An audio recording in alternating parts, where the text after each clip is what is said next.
The Tom Woods Show, episode 857. Prepare to set fire to the index card of allowable opinion. Your daily dose of liberty education starts here. The Tom Woods Show.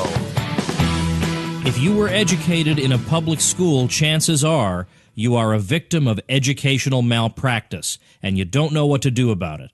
Well, I'll tell you what to do about it.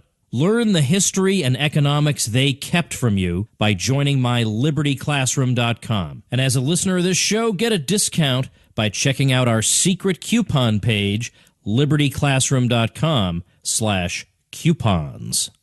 Hey everybody, Tom Woods here, talking about the deep state today, getting to the bottom of what that is, because we're hearing a lot about the deep state being opposed to Donald Trump. Well, what does that mean exactly? And joining me to help sort this out for us is Phil Giraldi, who wrote an article some time ago that you should probably read called Deep State America. I'll link to it on the show notes page.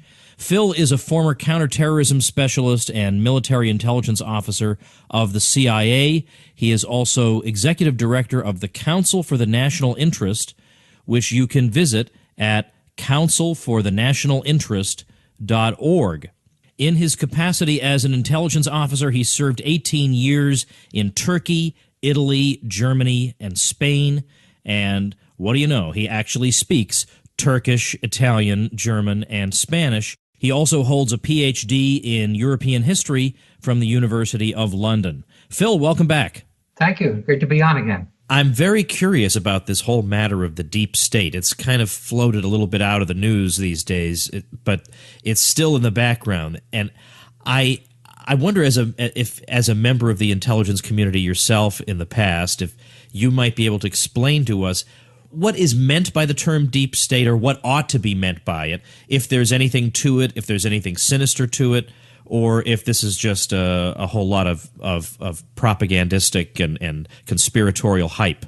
Well, that's a whole bunch of questions. The deep state really is a concept that arose after the Second World War, and it applied to countries like Turkey, and in fact specifically Turkey, because Turkey was perceived as having a state within a state, whereby most of the decision-making on major issues was conducted not through the Popular Assembly or the Prime Minister's office, but rather through this sort of murky sub-establishment that wielded the real power in the country.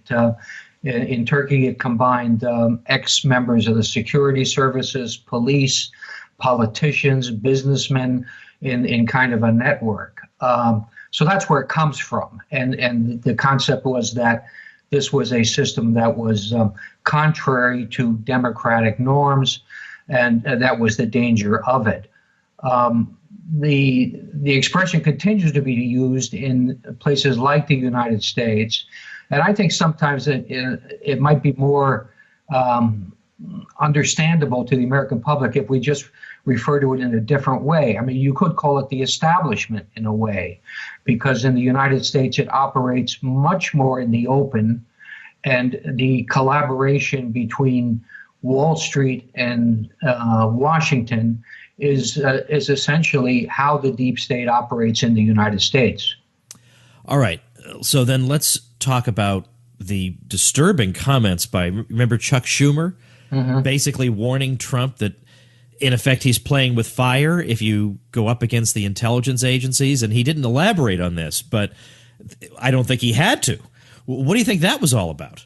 Well, I think that that was an interesting comment. I think what it meant when he said it was that the intelligence agencies are very well wired into Washington and the media, and they have lots of ways to get back at you and against you if you say or do the wrong thing. So in a sense, he was saying, watch out for the revenge mode that the intelligence communities can engage in. But I think we have now seen in the case of Michael Flynn that this has gone to a whole new level. It looks, to me at any rate, as if the intelligence agencies or law enforcement, this might be an FBI issue, essentially engineered his downfall. And they did so by leaking information that they had access to the media and to certain politicians.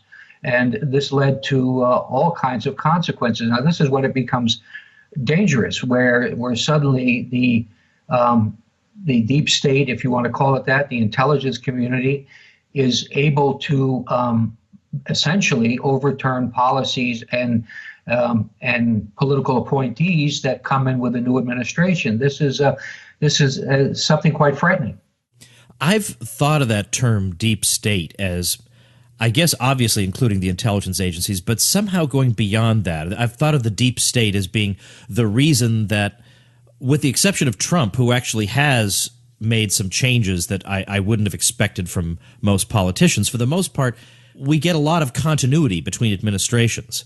Between Bush and Obama, there was more continuity than you would expect. Between Clinton and Bush, there was more continuity than you would expect. There's got to be some reason that no matter who gets elected, by and large, the machine just continues on. And I've, in my not very deep analysis, just attributed this to the deep state, that there's something running the show other than the guy I'm seeing on television. Am I being crazy to think that way? No, I think you're completely accurate. I think as I say, if you think of this in terms of the establishment and how the establishment has certain operating principles and has certain ways of rewarding people inside and outside the government to essentially play the game by these rules, then I think that's where we're getting close to what the deep state is. I think that what we see is, for example, that we have policies that essentially go unchallenged. And I would cite, for example, when is the last time the American public got to vote on the continuous wars we've been fighting for the last 15 years? When is the American public really given a say in terms of the financial community and how the financial community operates and what impact it has on their daily lives? Or more recently, the whole issue of healthcare. There are never any serious debates on these issues. There are tweaks in the system where it goes from one kind of position to another, but essentially there is an establishment force, an establishment consensus, which makes the decisions on these things. Why do you think the deep state, or what? I mean, I get why let's disaggregate this a bit. I get why the establishment didn't like Donald Trump. That's obvious enough. But the intelligence communities in particular, it can't just be, well, he's been bad-mouthing them or criticizing them. He didn't start doing that until he already had the sense that they were after him. Now, it could be that he had the intention of instituting a new foreign policy or something, but as I look at it, the only thing that's new is that it looks like it could be more bellicose and uncomprehending than ever. And the people he's surrounding himself with certainly don't seem friendly to Russia. So everything we were warned about, that he might pull back on the wars and that he might make friends with Russia, I'm not sure that's actually materializing anyway. So what the heck could they have against him? It can't just be that he's thought about cutting back the budgets of these agencies. Could it really be that petty? Well, I don't think he's going to cut back on the budgets. I think he's made clear that he's going to have, as you put it, a bellicose policy, which will involve the intelligence community. I think there are a couple of issues that seem to surface for me. I think the Russia issue is a real issue, because the Russia issue entails a lot of other things like Syria, Eastern Europe. I think there is a consensus, a broad consensus among the establishment, within the establishment, that any kind of rapprochement with Russia is undesirable. So I think there is a certain extent of Russia playing into this. Plus, if you're a Democrat, you very much want to have the Russia conspiracy as an explanation to your own political base as to why you haven't succeeded in the recent election. So there is a motive there.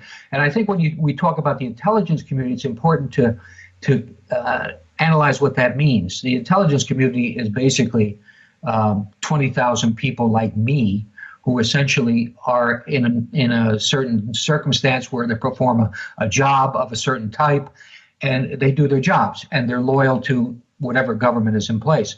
But at the top of these organizations, you have people that are heavily politicized.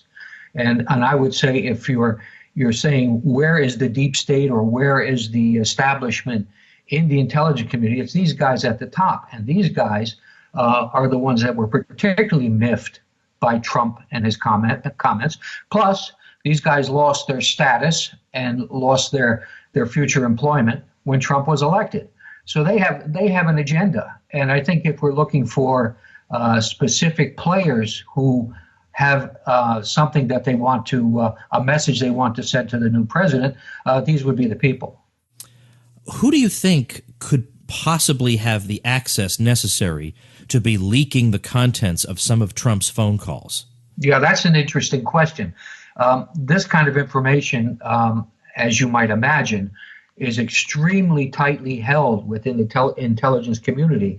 If there is a transcript, I'm sure there are transcripts of Flynn speaking with the Russian ambassador or with other government officials in other countries. These transcripts probably move around where whoever is receiving it has to sign for it, has to put a time and a date on it, and whoever gets it next has to sign for it. These things are very, very, very tightly held. So it's a very limited group of people who would have had access to this kind of information at FBI, at NSA, at CIA. And it clearly was someone from within that circle who made the decision to move ahead with this leak of information. Yeah, that is really amazing. I don't remember cases of this happening where the president's private calls to foreign leaders were having excerpts leaked. Is there precedent for that? No, I don't think there is. And I think we have to look at this for what it is, which is a major breach of security. I would only point out from an intelligence officer's point of view that revealing to the Russians that we were able to listen in on their phone calls would mean that they will be taking security measures so that won't happen again in the future. And whether you like, that kind of practice or not, the ability to find out what the Russians are saying on the phone will have vanished. So it had a serious impact in terms of monitoring Russian activity in the United States. Again, whether that's a good thing or bad, but nevertheless, it has a real life impact.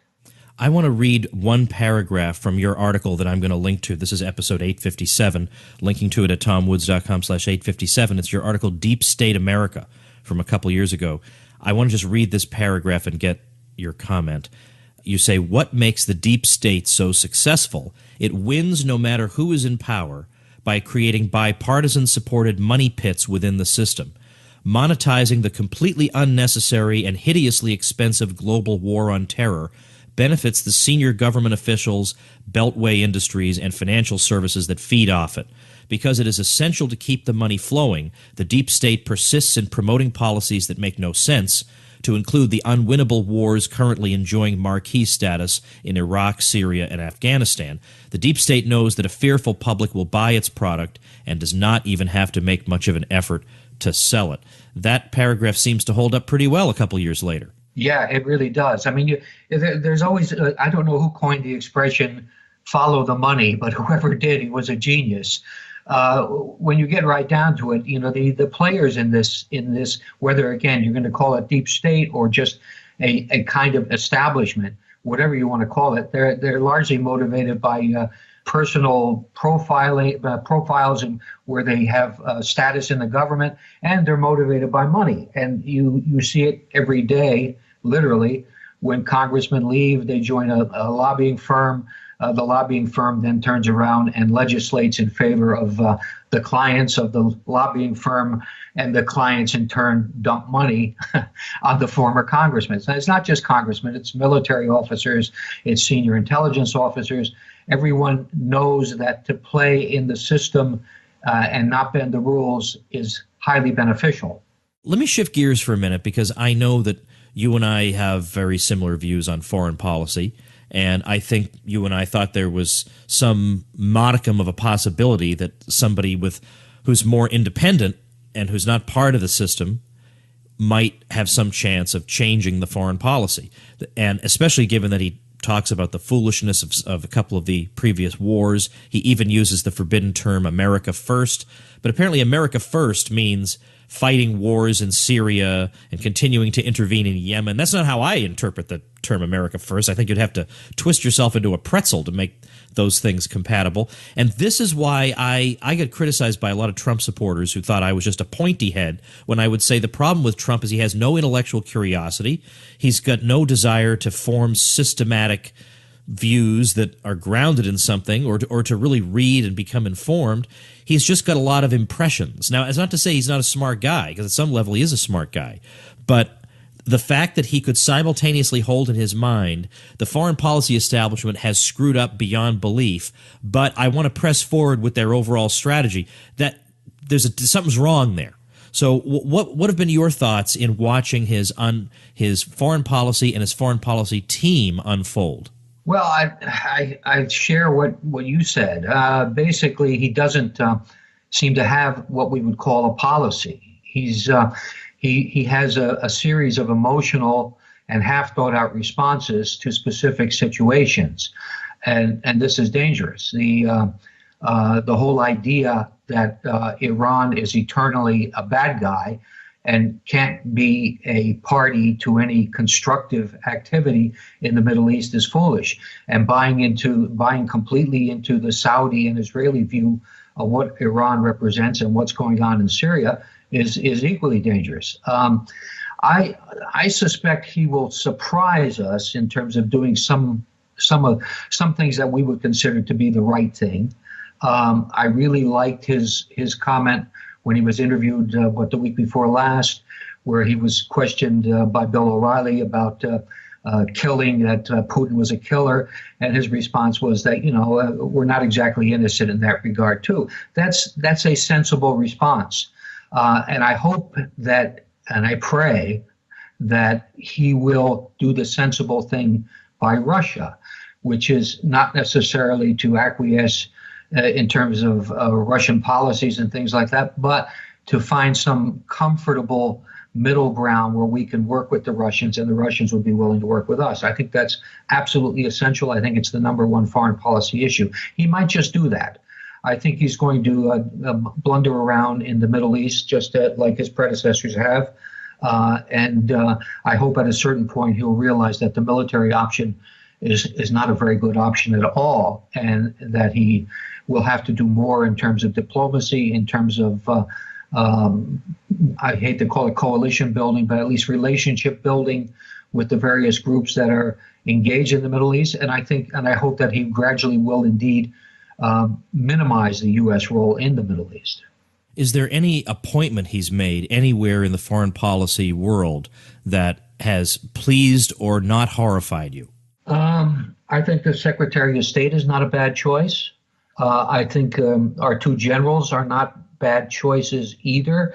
One has to, I think, differentiate between people who are talking as generals and saying things about enemies, because the purpose of a general is to defeat adversaries, and people who are now in a more serious position where they have to be thinking in terms of policy. They're both bright men, and they have shown some signs of being pragmatic. So I think I'm not displeased by the foreign policy team. I do note in today's paper they're talking about how the State Department has been excluded from many of the foreign policy discussions that have taken place up to now. That's somewhat of a bad sign, but we shall see where it goes. I don't doubt that there are many millions of people who really strongly dislike Donald Trump, and dislike way, way out of proportion to the proper level of dislike that somebody might have. I mean, they think he's going to throw homosexuals into detention camps or some bizarre ideas that obviously never in a million years would cross his mind. But having said that, there's a part of me that thinks there's something fishy about all the protests, that there are so many of them, the numbers are so great. Do you think this is just a spontaneous outpouring of left-wing outrage, or do you think there's something more sinister at work? Well, I think one should describe these demonstrations as highly organized. There are groups that are clearly revealing money, have received money to organize these events. But this hatred of Trump goes back quite a ways. It was evident during the campaign, where Trump was receiving nothing but negative coverage. and his opponent was getting softballs thrown at her. So there is, again, this goes back to the deep state, doesn't it? I mean, this goes back to the establishment and what the establishment wanted to see in a candidate. And Hillary Clinton was a perfect candidate, and Donald Trump was the antithesis of that. And so, yes, I think this stuff is being organized, it's being supported, and I agree with you absolutely. What do they expect Trump to do? He's not going to be throwing people into jail because they're the wrong ethnic group or something like that. He doesn't have the power to do that, apart from anything else. I think that what we're seeing is a resurgence to a certain extent of the old left, which you and I probably remember from our younger days. And it's definitely getting some support from outside. Whether this has any long-term legs, can keep going, I kind of doubt. I think a lot of these issues will go away, but we have to assume that the media in particular will continue to be very anti-Trump, and that will fuel a lot of opposition to him. Now, we can't know what's going to happen in 2020. Let's just then, for argument's sake, talk about 2024. There's nothing the deep state would like more than for the Republican Party to go back to nominating Mitt Romney, whoever the Mitt Romney of the day turns out to be. Do you think Trump manages to have a long-term lasting effect on the direction of the Republican Party? Or do you think after Trump, it's back to Romney, McCain, Dole, as far as the eye can see? I fear that the Trump phenomenon is time sensitive. It's going to have some effect. There are going to be some people that will be happy with his performance and many others that will not be. And I fear that, again, if we get back to the concept of deep state and establishment politics, we will see that the Republicans will opt for establishment politics. I don't think that that Trumpism as a populist movement necessarily has a long shelf life. And let's face it, in 8 years, there are a lot of political changes that are inevitably going to take place, and that will influence how the electorate and the Republican Party sees itself at that time. Well, I guess this is all highly speculative anyway, but I'm kind of inclined in your direction, and certainly he would have to make a really deliberate effort to get his people in the right places and to organize at the precinct level and be involved in their local party. And he'd have to have training manuals. He'd have to have a real nationwide program in place to get his version of the party to stick. And he doesn't seem to have any intention of doing that. And so if he doesn't do that, then I think it does go back to Mitt Romney. Yeah, I think so. I think basically the Republican Party is basically is run by an oligarchy, just like the Democrats are. And the fact is, this oligarchy likes its perks, it likes its money, it likes its access to power, and so on and so forth.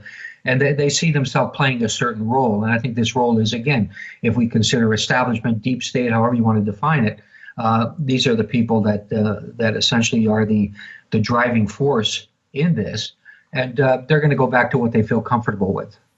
Well, that is, I think that's a wrap for today, Phil, but I appreciate your answers and your help in sorting all this out. These are really bizarre times we're living through, and I appreciate your help in guiding us through it. Thanks so much. Absolutely. Thank you. All right, that's it for today. If you don't yet have my brand new free ebook, you got to start asking yourself some serious questions. Why do I not have this thing? It's called Sane Space, subtitle Libertarian Dispatches from Bizarro America. You can grab it for free over at sanespacebook.com. That's going to do it for today. If you've been enjoying the show, consider joining the elite as a supporting listener over at supportinglisteners.com. I'll see you next week.